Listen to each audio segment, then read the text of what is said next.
Mesdames et messieurs, bonsoir. Merci parce que vous continuez toujours à renouveler cette confiance dans le cadre. Il y a les éléphants de la communication, l'Arabie par-ci par-là, les lots, toujours continuer toujours dans la série. Il y a une émission spéciale Heure d'Alliance. Toujours une fois de plus, un plaisir. Il y a Royamba Bongo, pasteur Stéphane Moulamba, Azali Bongo, représentant légal, il y a communauté évangélique Les Vergers. Alors, les lots, tout sur le là, Makamoza très profond pour parler sur le mariage. Avant d'aller en profondeur, pasteur Mbotenayo. Mbotende Kododan. On a une émission où il y a beaucoup de réactions. Ah oui, ils ont Zambé. Chaque chose a son temps. Donc, il y a un temps anonymement, maintenant, tu es en public et c'est un gars qui va réagir. En tout cas, merci beaucoup. Alors, on a toujours dans l'émission où tu as spéciale heure d'alliance. Et ça, on a pour Nabino. Toujours développer un thème ébélé. Alors, pour le lelo oyo, toujours le sur le mariage, toujours taper sur le choix du conjoint. Et ça, ma camboyo, et ça, on la société mingi. Mais avec le révérend pasteur Stéphane Moulamba, toujours le sur le mariage. Mariage et zanini. Nani faut abala. Et puis il faut obala nani. Yango toujours le lelo. Ndeko, on a problème, il y a mariage. On a problème, il y a choix, il y a conjoint. Lana émission jusqu'à la fin au découvrir mariage et ça peut n'abe ça peut n'abe pasteur mariage et ça nini bandeko bazolana. D'abord avant naya pourquoi est-ce que au point de le thème ya mariage, pourquoi est-ce que choix il y a thème à mariage? Oui, c'est très important parce que il te sa motivation il y a choix na poni thème ya mariage parce que mariage les ali fondement de base, il y a la communauté. Et dans la nation, et dans la société, et dans le village, et dans la nini, nous sommes dans un foyer, dans un mariage. Et ce que tu as dit dans la Bible, c'est dans la Bible, c'est basé sur ce que la Bible dit. La Bible dit dans Ephésiens 13, verset 4, que les mariages sont honorés de tous. Alors on a constaté qu'il y a beaucoup d'abus, les lots, sous les mariages, et ça le m'a ou bien les mariages par délégation. C'est comme ça que nous sommes liés. Moi, si tu es alors motivation, il y a qui derrière, et humanité, nous sommes l'autre qui ndoto. Alors, il y a un tout le belango, et tout le belango à la hâte, on doit y aller étape par étape. Étape par étape. Alors, premièrement, pasteur, mariage des animes. Donc, le mot mariage. Mariage des animes. Dans la linga, libala des animes. Mariage, ce qu'on a en français, c'est l'union entre un homme et une femme. Nous avons précisé, entre deux personnes de sexe opposé. Bayokani, pour Bavanda et Sikamoko, pour le reste de leur vie. Brièvement, il y a des mariages. Alors, pasteur, tu retournes un peu question, c'est vrai, Batebele Bazota la biso lelo oyo. Siko Batebele Bazota la biso. Pasteur, nani, il faut abala. Est-ce qu'ils ont permis na mutunyo so il faut abala? Oui. Ils ont la balle, mais ils ont des règles. Tant des règles, c'est-à-dire le mariage n'est pas fait pour les grands. Ce n'est pas fait pour les petits, mais c'est pour les personnes matures. Ils ont pour agiter, ils ont pour mondenete, pour mbongote, ils ont pour kozala, comme un niveau, il y a que gérer les émotions des seigneurs le bal. Parce que tout bala qui parce que à ce pays qui n'a beauté, mais en réalité il n'y avait rien. Moussa Landaki Mbongo, mais Nasuka a regretté. C'est pourquoi j'ai dit que le mariage n'est pas fait pour les grands, ni pour les petits, mais pour les personnes matures. C'est vrai, nous ne pas ça, nous na mariage balandaka beauté, bamsu balandaka mbongo. Alors, na mariage passé photo, pour la photo landa nini. Il y a des conditions. On a comprendre que le mariage des alliés, c'est la première institution que Dieu lui-même a établie. Ce qu'on tangue dans la Bible, parce que je suis dans la Bible, dans Genèse chapitre 2, verset 18, la Bible le dit que le mariage, il n'est pas bon, hein, c'est ça, c'est le dessus là-bas, il n'est pas bon que l'homme soit seul. Et puis à Kelimutu. Mais il s'est rendu compte que l'homme était le seul être qui était solitaire. Alors il a décidé de lui faire une aide semblable. C'est pour ça que nous avons continué à provision, à la Lissimutu, abimisi moi si mopanzi. Alors Nzambe a découvert déjà que non, un homme qui n'est pas marié, il est un homme déséquilibré. Une femme qui n'est pas mariée, c'est une femme déséquilibrée. Alors équilibre kozaka soki muto abali. Mais parce que batebeli bazo mutuna ba question lelo to tuna ba question plus batebeli bazo mutuna na kati ya société. Parce que nini zo sala ke lelo oyo ba mabale belé et kabwana. Wana toke moi vu ton besoin avant tout ça na eloko mutuna na tuna mais nini ça lelo ko ba mabale belé et kabwana. Parce que ça ba question belé bato baza ko sala na banda. Et ce que je ba statistique ba mariage zo kabwana lelo bato bazo ba na ton na pourquoi ba kabwani. Ils ont pas motivation. Dans le Bible, ils ont pas ma motivation. Ni les gens à libala. Qu'est-ce qui a poussé telle personne à épouser une autre personne? Le deuxième élément, ils ont dit impréparation ou mauvais choix. Donc, au poni mutumabe. Ou bien au bali muto yo au kana iko balate. Yangone finalité nango ils ont dit kaka bokabwana. Peu importe la durée boko sala, boko finit par okabwana. Alors, pasteur, ce qui peut aider quand même à la biso, le choix du conjoint, ou évoquant aussi que le choix du conjoint ou de la conjointe. Alors, est-ce que les critères sont choisi, pasteur? Est-ce que un mobile, à cause de les critères, il y a moins de critères pour nakoluka, nana cause à la molonga ni à la langue. Na lo badabo que non, les balles ont des critères. Pour battre les critères ezalaka. Le premier élément, je dis bien le premier élément pour choisir la personne que tu vas épouser, ils ont les critères na yo. Moutoko sayote parce que je suis dans le mariage depuis 22 ans. Ça fait 22 ans que je suis marié à Madame Clémence. Chaque fois que je suis na yo, c'est là que na banda kopesa Madame Clémence Mbote. C'est ma femme, c'est elle qui a fait que je sois stable aujourd'hui. Depuis 22 ans. Alors, le premier élément, il y a les bas les alliés, choix à conjoint. Et tout part des critères. Tu dois avoir un tableau. Il ne faut pas se marier par la foi. Il faut voir, si tu es un homme, tu vas épouser quelle femme? Aodana taille, aodana âge, aodana teinture, niveau d'études, classe sociale. Il faut que tu aies un papier. Tu réfléchis, je vais me marier à qui? Tu es une femme, tu fais la même chose. Je vois papier. Il faut parce que au risque au mutoyo à l'équion à niveau ou bien à un niveau assez à benyo bungi. Alors et sengeli otia ba critères na yo. Hein? Tous les critères communauté critères mon côté. Alors il est possible que au tiers par exemple 10 critères, Moutouana répond à 7. C'est bon. Ou bien au tiers 10 à répondre à 6,5, c'est bon. Mais ce qu'au tiers 10 à répondre à 5, keba. Ou bien au tiers 10 à répondre à 4, en tout cas, kobalate. Voilà. Donc les critères est un élément sine qua non dans le cadre de la libération conjointe. Donc, élément sine qua non, donc il est obligatoire, incontournable. Ouais.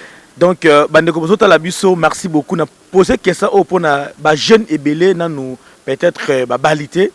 Nango, pour retenir que pour nous le choix il y a congé, il faut que les critères. Ou tiens, les critères n'a pas bien pasteur Alobi avant que le choix il y a congé. Alors les lois pasteur, pasteur comme tout na, dengue moko ou tu ko expliquer les critères oyo.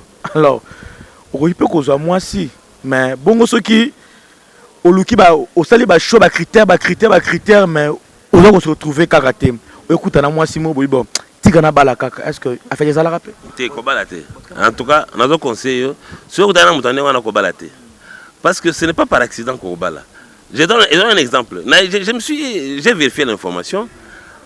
Jusqu'aujourd'hui, il y a des sociétés où mon bala a une machine à tongo, n'a pas de bala et puis ça s'est fait. Ça s'est fait aujourd'hui. Là, c'est de la pression. Il y a de la pression. Mais qu'on bala par pression. Et dans la classe na mikila poto a homoluka mwasi altindi lettre aba lukele mwasi lettre téléphone a bengi bakangeli ba photo mwasi batindeli ko balate. Je te conseille de ne pas le faire parce que la personne que tu vas épouser faut y bailler. Ça prend du temps. C'est là que peut-être sur le belango et là il y a un temps qui sépare le premier contact jusqu'au jour du mariage. Il faut tant mourir là. Il y a un temps qui sépare les premiers contacts jusqu'au jour du mariage. Oui, tant il faut là. Pourquoi? Parce que l'homme idéal n'existe pas. La femme idéale n'existera jamais. Il y aura toujours quelqu'un qui a des défauts. Alors, quand l'ingate ou le bakeno, na utagala muto répondre à 100% de la parce qu'il faut toujours avoir un portrait. Il faut avoir un robot mogo yozo kanisa. Il faut avoir munene, il faut avoir mukuse, il faut avoir mwindu, il faut avoir mulai, il faut avoir la boye. Critères spirituels, critères scientifiques, critères sociologiques. Il faut qu'il y ait des éléments. Même sur le plan des tribus, sur le plan de couleur de peau, sur le plan de nationalité, ce n'est pas mauvais d'avoir des critères naïo. Mais dans le but, quand il y a qui répondre à 100%, parce que l'homme parfait n'existe pas. La personne idéale n'existe pas. Alors, ceux qui ont des critères naïo, mais est commis à 60%, 70%, je t'encourage d'aller de l'avant, parce qu'au fur et à mesure, là, vous allez beaucoup et ça va marcher. Parce que beaucoup de contributions. Et comme il paie à la vague, comme image à Facebook. Non, au fait, je ne sais pas. Dans Facebook, il n'y a pas de sentiments. Au moins, il y a un peu silicaté. Au moins, il y a un peu liaté. Pour oui, c'est que non, on a na Facebook. Au moins, on a une photo. A terminé sur ma table, on va laisser Boukana. Mais il faut y aller, mais dans Facebook, on va te montrer beaucoup d'histoires. Et tu auras, on vivre fantasme, il y a moto et vivre. Or, le fantasme, c'est vie dans Zoto. Il y a l'expression des sentiments au vivre dans Facebook. Pasteur, je rappelle que Oza paraît ou encadra ma balle à Ebélé. Pasteur, ceux qui ont aidé à travers cette émission,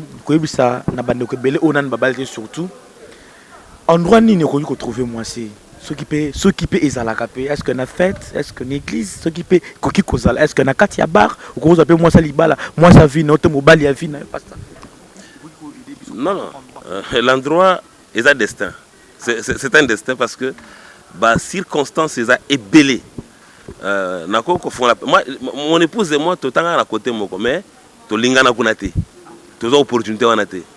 Mais c'est lorsque classe Cécilie, tu se retrouver dans la ville, c'est là que je vais rencontrer ma femme. Coup de foudre.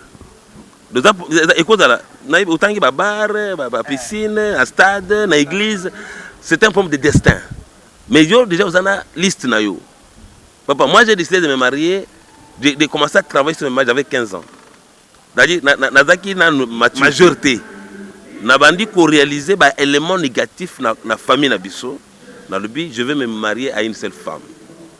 Alors, nabandi ko travailler, bon, moi je suis en phase à la bouille. Les hommes sungi agissent nabandi ko sambela. Dans la vie, des éléments on a qui charnel, qui sociologique, on a prière. Nabandi ko bonde là. Parce que quand j'ai les critères, nous sommes chrétiens, ceux qui ont eu les critères nayo. Mais je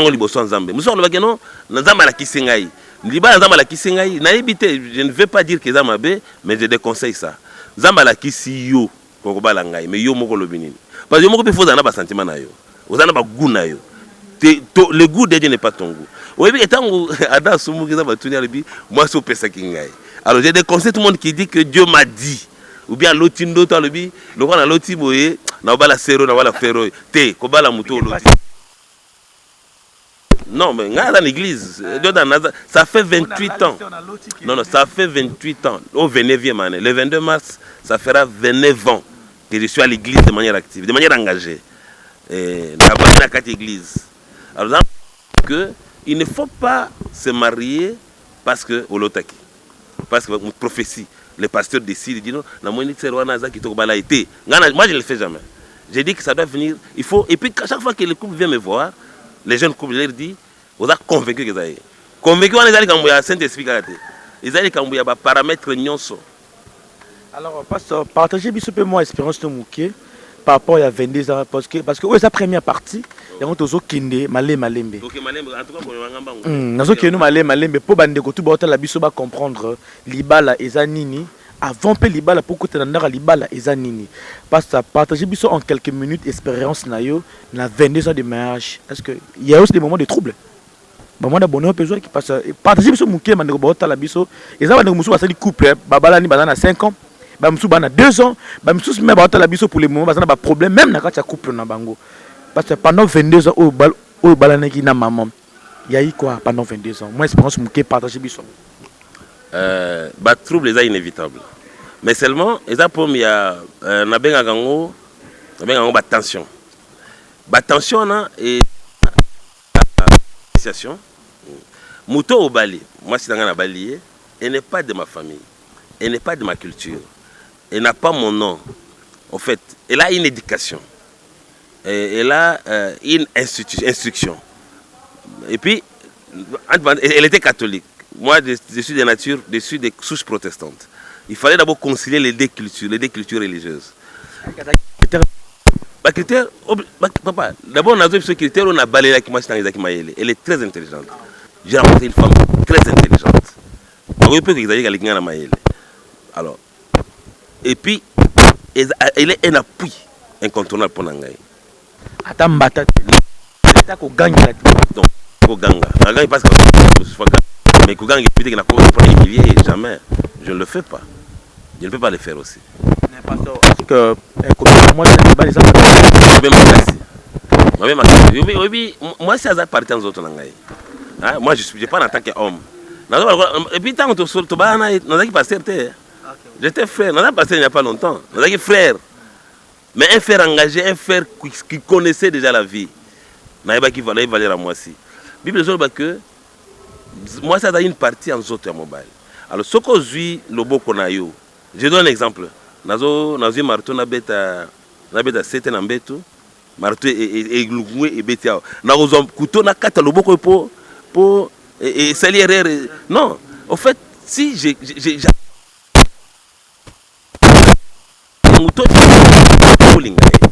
parmi les critères, si tu acceptes la personne, si tu la découvres, il faut lingaï. Il faut adopter na ba qualité na ye, na ba faiblesse na ye. C'est un parcours. Il y a des gens qui peuvent tomber dans les fiançailles. Parce qu'on ne peut pas faire ça, il n'y a pas une durée. Il dirait moi qu'il les datés. Mais avec des réflexions, on a une expérience de la couple encadrée, on a réfléchi que il y a une chose raisonnable. Alors, pendant cette durée-là, il est possible que vous ayez banaté. Moutori, c'est que vous ayez 100% azaté. Mais on est là. On peut ça conseil au passage c'est vrai, c'est ils ont expérience mais ça peut conseil malamon na ba couple tout ba la biso ceux qui a taba trouble les alines oui ba ko gérer en paix à l'amiable. Alors pasteur, est-ce que notre une question en dévolé, est-ce que parce que il arriva déjà un jour que Vandi peut regretter prendre au bala moi si wana to mutu musu pas Vandi regretter prendre à bali moi est-ce que non batimi ba regretter mais ngala tira regretter puis même na ndoto na lobakango publiquement et c'est vrai. J'ai épousé la meilleure personne qu'il fallait pour nous. Est-ce que pasteur ninge bo encadrer ba couple wana est-ce que déjà oyamba kamo ko mutu moka ya lobi na regretter pour na bala moi même lobi na yamba ki couple na yamba ki moi si moi il lobi faut divorcer. Bazana 18 ans de mariage. Abi faut divorcer. Nazo ebisa yo, abi faut divorcer. Conseil, ya on azo pesa. Ça que omoni bukutana mutu mona wenze na tongo na poka yo pesa mo pa na bino. Kondimate. Même parents mo pe kondimate. Il y a toujours un temps où les gens sont dans l'anonymat. Ça, c'est entre eux. Mais quand vous sortez publiquement, vous avez assumé les responsabilités. Il faut marcher jusqu'au bout. Alors, sur le choix d'un parcours. Parce que pour ne pas regretter dans le mariage. Non, c'est une mauvaise image. Parce que pour nous, ils allaient que tout le monde qui me suit, où a Balina noté, a assumé choix au sale. Alors, on peut à ça Bali, Andima. Dans l'unité de la Ikoulou sur le mariage, mais le mariage doit être l'acceptation de l'autre. Nandimi Kotambo Anayo, et les laces du mariage ne seront qu'à la mort. Mais le mariage, surtout quand on a choix de critères, pour les critères, pasteur, conseil au mariage, il ne faut pas divorcer. On voit il y a divorce. Conseil au petit couple, on a ce qu'on le voit na TV quand même et bon, conseil on est dans particulier, mais conseil les bossés zali ceux qui ont balaki mutua malam, yebe gazaka malam. Peut-être par circonstance, par rencontre mususu et babysier, zongi ça y na place na. Parce que l'élément capital du mariage, c'est la valorisation. Quand vous êtes dans le mariage, essayez de valoriser partenaire nayo. C'est la femme qui se plaint. Alors, aïe se plaint de panangai. Donc t'as une mobilité, hein? Donc t'as une mobilité. Mais là il me dit, papa je dois divorcer avec mon mari pour telle raison, telle raison, telle raison na bango. Et quand tu as fait raison couple on a été. Maintenant, ceux qui déjà bossi bondimani,